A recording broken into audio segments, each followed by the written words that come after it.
Welcome to MSP 1337. I'm your host, Chris Johnson, a show dedicated to cybersecurity challenges, solutions, a journey together, not alone. No, I can, you know me, I can talk about whatever. I'm trying to think all the interesting stuff that's been going on. I'm sure we'll end up talking on insurance. Interesting one that came up the other day was talking about the smaller MSPs, so just like from the MSPs managing their own risk. Okay. My soapbox lately has been, I had a buddy call me and it's like, hey Chris, I just landed my first CMMC client. Like, have you ever done anything with CMC? And I'm not somebody that knows CMMC. Okay. It's like, do you know how much you're going to spend on doing this and like how much liability you're exposing yourself to? Like, wow, you should have passed on that. And we're seeing that my MSP, we're offboarding we fired a client.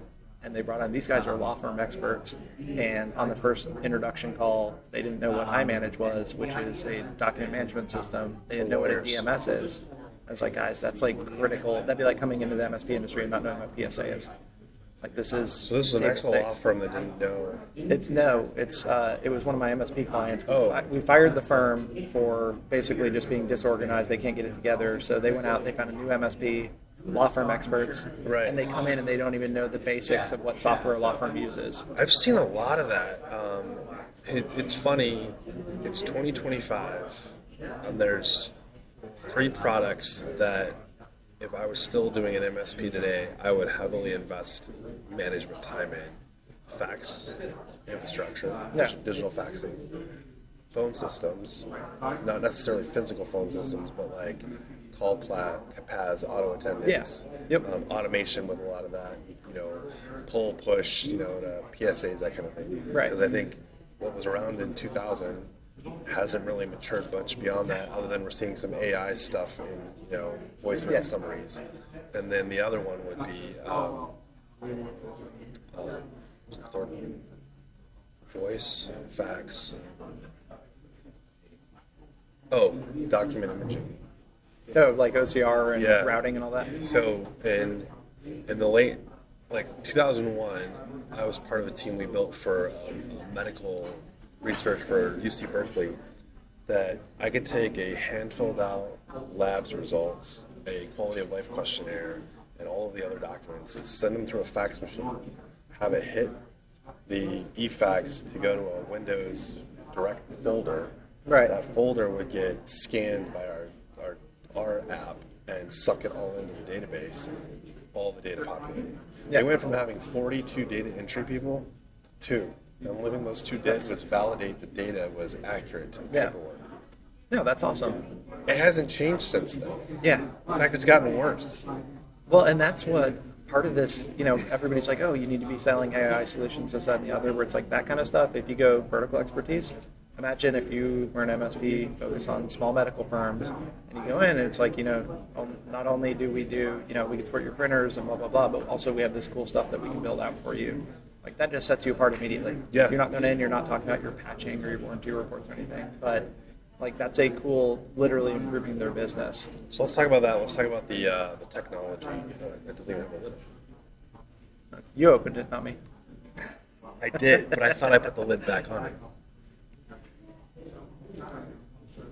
Welcome, everybody, to another episode of MSP 1337. I'm joined this week by Dustin Bolander of Beltex. What do you go by? Beltex Insurance. I have my MSP still also, and then a little 365 management tool called CIPP, so involved with that too. I have really bad shiny objects. Not OPP? Not OPP. Got it. So what does CIPP do? There's this crazy Dutch guy named Kelvin, and he has a MSP also. 3 years ago, he got annoyed that there was not a good turnkey 365 management tool for MSPs, so he sat down and said, I'm going to write it myself. And at this point, we have about 8,000 MSPs using it. Wow. It's open source, which is awesome, so we have, a large majority of those MSPs are using the free version. Okay. You just go download, run it. It costs you like $12 to $30 a month on Azure credits. Or we offer a hosted version with support for just $100 a month. Nice. That was a neat thing to be involved with on how often does that actually end up working out, right? Somebody makes a small tool, but something that's actually being used at scale. Microsoft has even demoed it. IT Nation Connect last year, or the year before that, Microsoft was demoing it at their booth. Like, that was a really neat thing to see. That's funny. It's funny. I just had Matt Leon. We were talking about AI and AI, the reality of what we benefit from it for today, and what we are working on to benefit us for tomorrow. So, like, we can all agree that on the AI side, you benefit from things like threat intelligence feeds can be consumed and compressed and validated or disproved rapidly without human intervention, because it's machine learning and it's going to identify the patterns that don't match, right? But the real value that most of us are getting from it is how many, as he put it, how many clock hours we're getting back by using tools like Grammarly, or maybe something like Copilot or ChatGPT, or to do, like, help me summarize this information. This is a really long email. Can you give me, like, the bullet points version? Yeah. And Copilot's like, boom. Now, is it perfect? No. But the reality is the amount of time we were spending to even prep slide decks for presentations. And I don't necessarily mean designing the decks, but, like, help me put this aligning information. stuff. Yeah, put it in the right order. Or research. Oh my word! For research, it's absolutely amazing. For tools like Perplexity and that deep learning, deep research, where you can. It's actually scouring, the ends of the earth for what you're looking for. Right. I mean, barring that scroll has been put on the internet, it may actually find it for you. Right? Yeah. So Notebook LM is another one that a lot of people don't realize. The power of what it can do. It all could the be stuff you can plug replicating in. this for us right now. We can literally just feed it our transcript that we want it to do, and it will build a podcast that no one will know wasn't done by humans. Yep. That was what Ashley Cooper was talking about that yesterday on the AI panel. That was her quick 30-second AI hack. Was to take a bunch of stuff, dump it in there, then have it make a podcast, and you can listen to summarize all the stuff. Ironically, when I first started overseeing the trust mark, I would go and do workshops, risk management workshops, and culture and policy workshops. In fact, Miles is doing one right now as we're recording this on policy. And most of the MSPs that I was talking to, like, in the last probably 12 to 18 months, were really quick to want to dump into their GPT of choice to have it write the policy for them. Yeah. And at first I was very sort of blunt, saying that's a really bad idea. And what I've learned over the last 12 months is it's not that it's a bad idea to feed any of that into your Copilot or whatever. It's a bad idea to feed it in without parameters. Right. Which is what they were doing. So I was right in telling them to stop. But what I didn't give them was an opportunity to do it better, which was like, hey, if you feed it in with the understanding that you're writing against, say, CIS Top 18, this is the particular domain control that you're trying to address, these 6 safeguards, you're going to get a very different response than if, like, hey, go find the best version of a policy that addresses access control. You'll have something that no one can follow. So which is actually a good segue into talking about what you brought to me, which I think is a great topic, and that is, and I won't put in a box the size of MSP for this one, but MSPs taking on opportunities or even bidding on opportunities that really are not part of their swim lane and should be avoided at really all costs until they...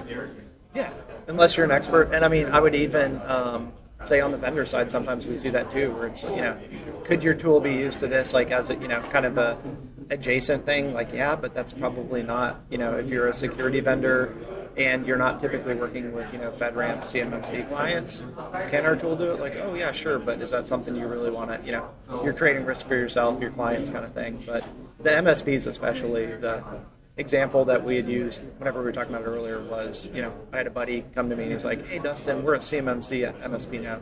It's like, cool, Chris, what are you talking about? And they just landed their first CMMC client and he's figuring it out as he goes. And I was like, man, walk away from that, unless you're planning on going all in.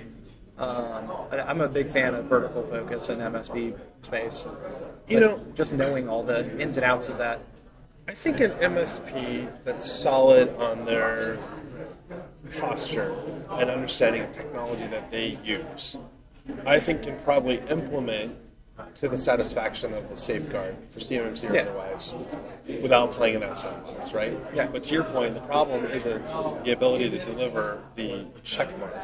It's the ability to satisfy on all the other pieces, which are how are you running your own house? Right. And that tends to be a completely different picture than the one that they're painting for the client that they just landed. Yeah, and I've had a couple of friends of mine that are in that space too, where there's also the difference between implementing and then a year later, if you go to re-audit, how well have you been maintaining? But again, I think you said if you got an MSP, they have their house in order. I would say most of the industry could probably implement decently on that, but how much time and money did you spend? Right. Are you going to be consistent past that? Like, there's certain things I think you need to go, maybe not all in on it, but you don't want, it's a red flag to me if you're like, oh yeah, we have one CMMC client. Like, all right, that's, you need to be a little more focused for that level of. Yeah, it's funny. I think anybody that is sort of dabbling in the CMMC space, Yeah, that's a good word for it. should go talk to Mark Menzies. Yeah. So if you've ever heard his story about navigating to get dialed in to be an MSP that's truly CMMC worthy of the badge that they now have, he would probably tell you that his biggest mistake was going to do the CMMC path. Not now, Right. when he did it the first time, because he put a lot of eggs in that basket, went through version 1, and the legwork was probably a good exercise, but at what cost? Right. So did he improve his posture? Yeah. Did he feel good about it? No. And I think that's one of the things that we see, like with the trust mark, is the MSPs that are like, well, this doesn't apply to me. That's too hard. I don't want to do that. Yeah. And not to go to the insurance side of this, but what you said really struck a chord with me is thinking about checking again, or more specifically, continuously checking. So, like, if we look at all the frameworks out there except the trust mark, they're all about a point in time, come back again next year. Amy, come back again. And we saw ourselves starting to fall into that same trap with the trust mark. Obviously, it's about resilience, improving your posture, showing, a trajectory moving forward through the POAM items that weren't completed, and then. That's still not the same, right? Because at some point I'm saying do another assessment or place of time. Right. But one of the things that I want to see happen is not have that be the only part of it, is that as we move this forward, that evidence of showing resilience or things or continuous improvement would be things like I joined the monthly calls, I provided some reports that were at a quarterly level, or I reached out to my insurance provider and said, hey, I want to revisit our policy. I think we're a little low in these areas based on, obviously what they learned, because I think most, and correct me if I'm wrong, when they want to apply for an insurance policy, it's because they want cybersecurity insurance, not because they're actually going in and creating little buckets of where they want most of the money. Oh, yeah. No, 100%. You don't have any of that, done that yet? No. I would like 80% to go to the PR, right? Yeah. Yeah. No, they're not looking at that in depth, and that's the continuous. So insurance, 99% of policies are snapshot in time. Here's my application, Chris. I did this. Even as you're starting to see, I built a company that did the continuous underwriting behind the firewall, whatever you want to call it, called Risk Gauge 2022. There's just not a lot of interest from the carriers. Interestingly, we met with probably 40-something of them, and most of them said we don't want the liability of this data. So the insurance industry is purposely heading the sand a little bit, but that shouldn't be. I know insurance is driving a lot of this stuff, but it's like it should be Trustmark, that sort of thing, driving it forward, not, oh, these guys are fine with it. Like, okay, that works, but there's a better way. Do you think it's because there's not enough actuary data right now that has the right KPIs for what they should be looking at? No, I think a lot of it is there's the whole thing of like insurance denies claims. So the example I always use, CFC, huge carrier, the one Chris Lair leads their incident response team. Yeah. They paid out over 99% of their claims in full last year. And that's pretty typical. Right. Of course, it makes the news when claims get denied, right? Right, and we've seen a lot of those where I've seen many cases where it wasn't denied because of the cybersecurity insurance. It was denied because what they made a claim was not in the category of the insurance that they thought they had. We had one guy that called us recently. His client had fired an employee, so he went in, they put in a ticket, hey Chris, please terminate this guy immediately, locked down. The employee is suing the employer and the MSP for wrongful termination. It was like, that doesn't, so the policy wasn't for us, but he called us and he's like, can you guys help at all? I was like, that's just not a employee of your client fraudulently files a lawsuit. That's just not an insurance policy that exists kind of thing. So we do see weird stuff like and that. that gets into like where workman's comp is not workman's comp, unemployment comes into play. I've seen in certain states, it's not a question of whether or not you can prove beyond a reasonable doubt that the path you took to fire them wasn't the right one. Yeah. It's all they have to do is prove that they were a victim in some way, shape, or form because of something that you don't have proof of. Yeah, I mean, even in Texas, I had a guy years ago at my MSP that we terminated, and it was basically, he was hired into a senior role that he couldn't perform, and they paid out unemployment on it because they said that we didn't vet him enough during the interview process. So that side of it, it's it is what it is. Work performance plans. I mean, I've done that before, where after 3 years of performance plans and saying no improvement, let them go, and they're like, "But you never told me." Yeah. What is this? Like, right. I didn't do this with crayons. Like, you signed off on these, right? I didn't understand. That's the problem, man. Right, you didn't understand. Right. Yeah. And here we are today, right? We can't fix this. So, but jumping back, so the claims do get paid out on that side of it. But the data itself, so what we got pushback from in the reinsurance space and the carrier space was, having this data, intentionally or otherwise, people lie on their insurance applications a lot, right? I have MFA. Well, we didn't realize we had Chris in bypass mode. Like that's not an intentional omission, but it wasn't actually 100%. I mean, you're describing the traveler's case. Yeah, that was a denied claim. Yeah, but that one was they had one single service with one account enabled. Everybody else was disabled. Right. But I mean, I had 2 claims that I worked on last year to where it was the client had disabled MFA for one person. They got business email compromised. Both of them got paid out.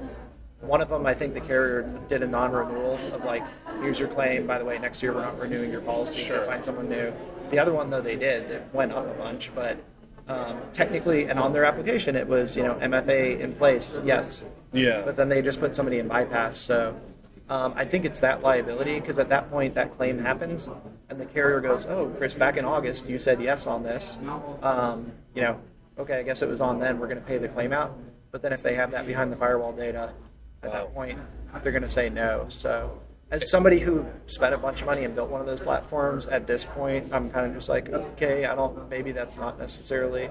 The actuary piece is like, my gosh, we could do so much with the data. Sure. But short term, like from the actual insurance side of it, I kind of get where they're coming from. So it's funny you say that. So before I came to GTIA, so this has been a few years now, I used to do MSP maturity assessments on their security posture. I had the spreadsheet.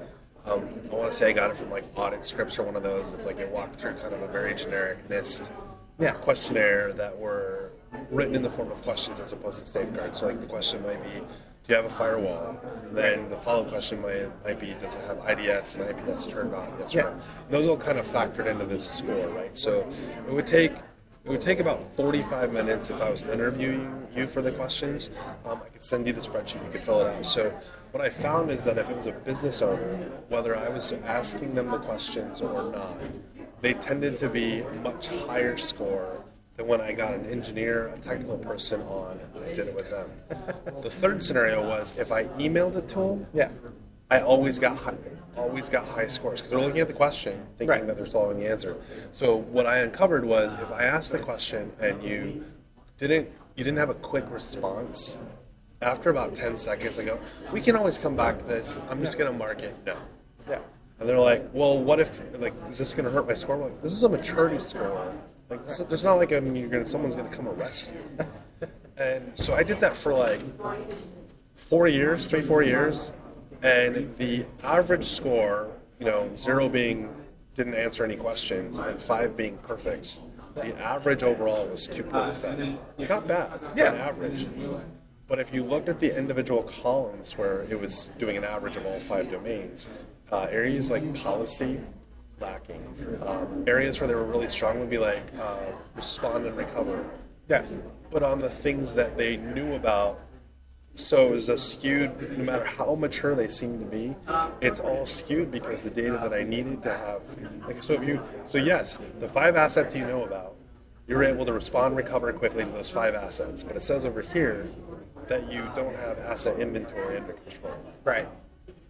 And so I can see how even in the insurance space, it's really difficult to like try and actually measure But what I did find that was really awesome is that most of them, after seeing their actual scores across the domains, wanted to know what they could do to improve those scores. And when they realized that most of the improvement pieces were not financial investments, Right. they started making drastic changes to their overall posture. So I'm curious, like you do a questionnaire, and to get a policy, I think one of the things that insurance and those that are your Spectres of the world, like, answer this questionnaire as truthfully as you can based on what you know. It's not pass-fail. We just want to better understand what you believe in your posture. And then, oh, by the way, we're going to run this scan, which is not perfect, right? Because what are you scanning on? What am I giving you to scan? Yeah. This piece over here. But it's at least something. It is something. And I think the most important piece that I think insurance and vendors have an opportunity to do is that there's a gap in the education for those that need to improve their posture of not knowing what they don't know. Right. They just genuinely have no idea, and I hear it over and over at the trust mark. I didn't know what I didn't know, or I had implemented the tools so wrong. Right. And I'm like, come again? And they're like, well, I had implemented it, and it was doing what it's supposed to do, but I didn't take into consideration things like, when are you reviewing the logs? Yeah. They're like, We're reviewing. We're reviewing logs once a year. And I'm like, what good are logs if you review them once a year? What happened in January versus December? Do you even have a 1-year retention policy? Or like, let's use DHCP logging as an example. After a week, what value is there in those DHCP logs? Right. I mean, they reset on, most don't have more than a week on the retention, right? So, I mean, we talk about this for days. Right. No, the not knowing what you don't know. So that's been one of the pieces too that I feel like insurance has been really bad about. Hey, Chris, here's an app, fill it out. Yeah. Like, and part of it, I get it's the legal maneuvering of you don't from the agent side, you don't want the legal of like, oh, we guided them to answer stuff like that, but there's more that can be done. So I'll give you a good example of one of the big things we're doing with Beltex is 100% of our team has worked in MSPs. Okay. Or we've had 2 guys that worked at Channel Cybersecurity. So my co-founder, Mike Riggs, was the CTO at Perch, right? So it's like all cybersecurity, all channel guys. So we had one the other day where the MSP brought their client to us and they filled out an application and the client put RDP is open to the internet and something else. And we're just like, okay, what the hell? So we called the MSP.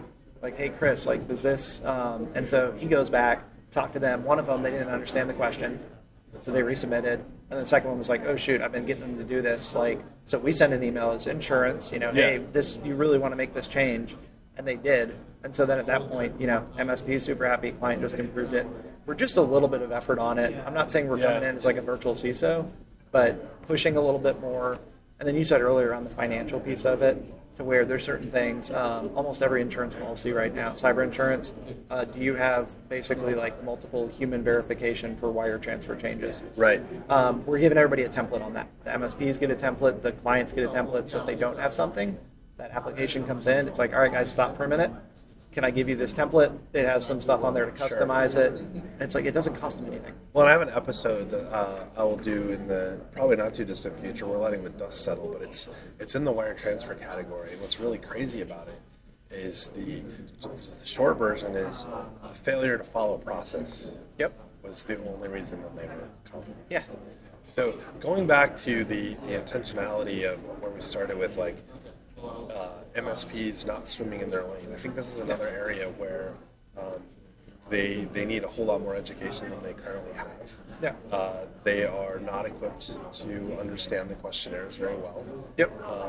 I saw this recently, and this is probably, I don't know if you guys are doing this, but MSP told me the story of how their client, they took them to the carrier.